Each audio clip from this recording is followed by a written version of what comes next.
হামাসের সংগ্রামকে ১০০ বছর আগে তুরস্কের স্বাধীনতা যুদ্ধের সাথে তুলনা করেছে দেশটির প্রেসিডেন্ট রিসেপ তাইয়েপ এরদোয়ান। সে বলেছে, আমরা জানি স্বাধীনতা অর্জনের জন্য মূল্য দিতে হয়। তুরস্ক সর্বাবস্থায় ফিলিস্তিনি ভাইবোনদের পাশে রয়েছে। ফিলিস্তিন ইস্যুতে তুরস্কের সংবেদনশীলতা নিয়ে কেউ প্রশ্ন তুলতে পারবে না বলেও সাফ জানিয়ে দিয়েছে এরদোয়ান। বুধবার আঙ্কারায় ক্ষমতাসীন জাস্টিস অ্যান্ড ডেভেলপমেন্ট পার্টির পার্লামেন্টারি গ্রুপের বৈঠকে তুর্কি প্রেসিডেন্ট এসব কথা বলেন। বিকাশে কম খরচে ক্যাশ আউটের লিমিট বেড়ে ৫০,০০০, প্রিয় এজেন্টও ২টা। এরদোয়ান বলেছে, আমি ফিলিস্তিনিদের পক্ষে লড়াই চালিয়ে যাব। যতক্ষণ পর্যন্ত আল্লাহ আমাকে বাঁচিয়ে রেখেছেন ততক্ষণ আমি নিপীড়িত ফিলিস্তিনি জনগণের কণ্ঠস্বর হয়ে থাকব, এমনকি যদি আমাকে একাও ছেড়ে দেয়া হয়। সে জোর দিয়ে বলেছে, কেউ ফিলিস্তিনের প্রতি তার অবস্থান নিয়ে প্রশ্ন তুলতে পারবে না, কারণ আমাদের জীবন ফিলিস্তিনি স্বার্থের সাথে গভীরভাবে জড়িত। তুরস্কের প্রেসিডেন্ট বলেছে, আমরা এখন যা করছি তার সবকিছু ব্যাখ্যা করতে পারবো না, তবে যারা ফিলিস্তিনিদের প্রতি আমাদের সংবেদনশীলতা নিয়ে সন্দেহ পোষণ করে তারা শীঘ্রই বা পরে লজ্জাবোধ করবে। শুধু তাই নয়, আমাদের সাথে যে অবিচার করা হয়েছে তা তারা দেখতে পাবে।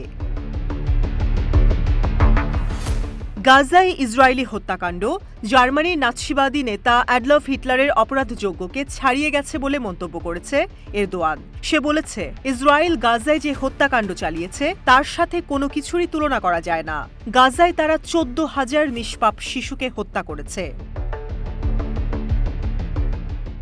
সে আরও বলেছে, হামাসকে আমরা সন্ত্রাসী সংগঠন হিসেবে বিবেচনা করি না, বরং তাদের একটি প্রতিরোধ গোষ্ঠী মনে করি। হামাসকে মুক্তি আন্দোলন বলার মতো সাহস শুধু আমরাই করেছি।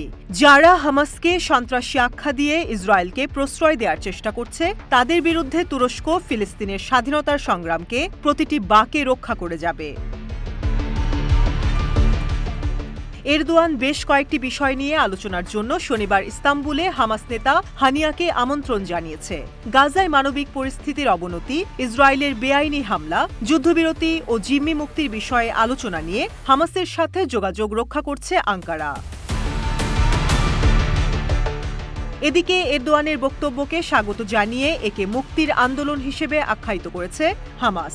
এক বিবৃতিতে হামাস জানিয়েছে, এরদোয়ানের বক্তব্যে তারা গর্বিত। ফিলিস্তিনি জনগণের স্বাধীনতা ও মাতৃভূমির মুক্তির সংগ্রামে এরদোয়ানের মর্যাদাপূর্ণ অবস্থানকে হামাস গুরুত্ব দেয়। হামাস এরদোয়ানের প্রশংসা শুনতে পেরে ও প্রশংসা করতে পেরে গর্বিত। হামাসের বিবৃতিতে বলা হয়, প্রেসিডেন্ট এরদোয়ানের সাহসী বক্তব্য এবং তার মর্যাদাপূর্ণ অবস্থান ভ্রাতৃপ্রতিম তুর্কি জনগণের ঐতিহাসিক ও প্রকৃত অবস্থানকে বাস্তবায়িত করেছে।